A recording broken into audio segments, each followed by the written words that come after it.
Loud and Proud, Elle magazine interviews a totally real woman who's a cheerleader. She just happens to have huge shoulders and Beautiful. She's beautiful. is a beautiful, beautiful guy. This is the second year this person's been on the Carolina Panthers Top Cats dance team. They also have another guy and a woman who may or may not be something else. I don't know. But they actually had three guys on the team, Eric, in 2021. It's strange that it's in North Wait, wait, Carolina, wait. but Wait, just three guys, just men, just they had three men guys on the cheerleaders. team. Yeah. They have one now, this beautiful woman here, and a girl who I think is just a girl who looks a lot like a guy. So they're celebrating this guy with this gigantic article, and this is by like one of the lead editors at this website. If we go all the way to the bottom, it's like, yeah, senior editor wrote this, I want to say 3,000 word essay on how great They this love transgender cheerleader is. As you they can see love how doing that. They write the longest like puff pieces that you can, like if you look in some of the certain websites, they'll be like, this is a 24-minute listen. It's like, dude, what?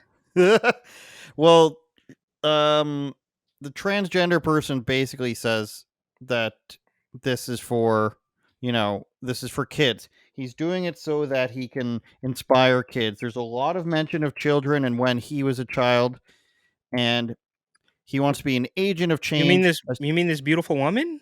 That's right, you're right. I don't know Okay. what I was thinking. Everything that I'm going through now, it's bigger than me. I'm setting things up for the younger generation. No one's going to stop this show.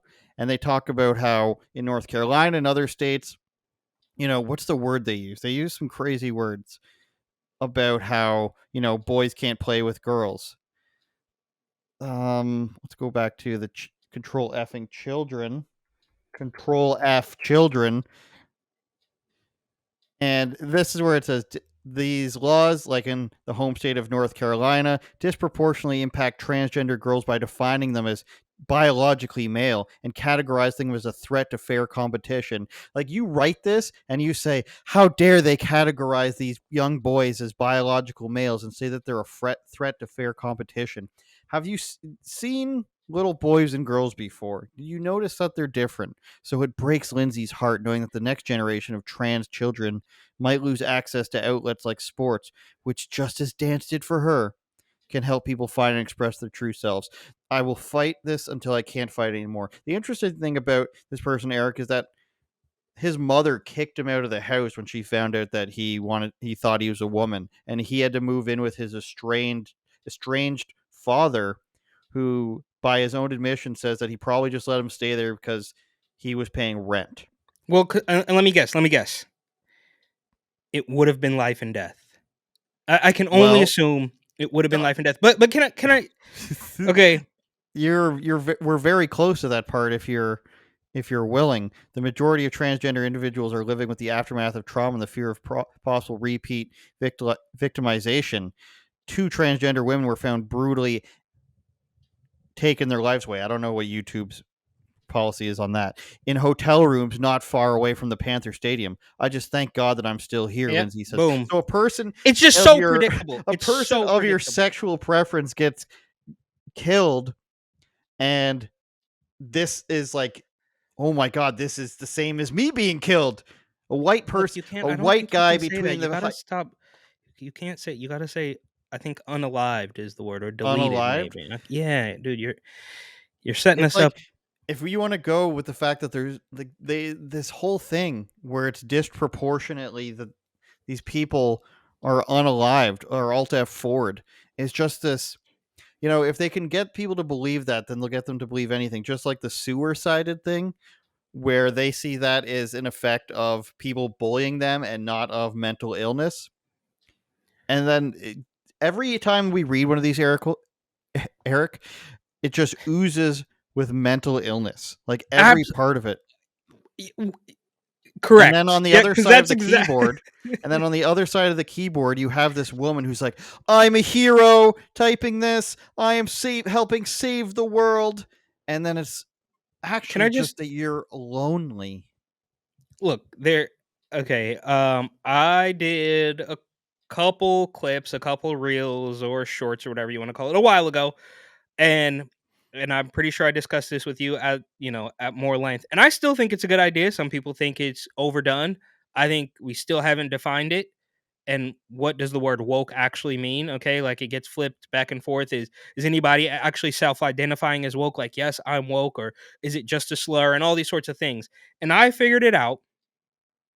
I have a definition that I think um, should be the definition, and I will force this in, I will force this round peg into a square hole or whatever it is. But all it means, what woke means, is a complete detachment from reality. And that's exactly what we have here, is where you're a quote unquote journalist, and you're gonna constantly you're gonna use the words she and her as many times as you can.